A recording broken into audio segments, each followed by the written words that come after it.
Hi guys, in front of me is Hammer Blade 3 and let me show you how to add fingerprint to this device. At first enroll the list of all apps and go to settings. Then find and select security, and here you will notice fingerprint. So just click to activate it. But at first you have to set some pattern, pin code or the password. So let's say some backup to your fingerprint. Let me choose pattern. Provide the pattern that you wish to use, tap on next.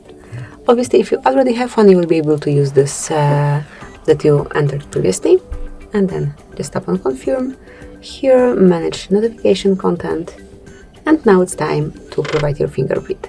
As you can see, the sensor is located on the back cover, so you have to keep tapping over here till your fingerprint is fully added. Here you can observe the progress.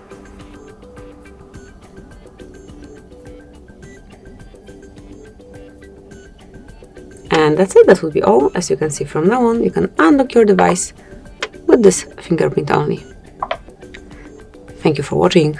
Please subscribe our channel and leave the thumbs up.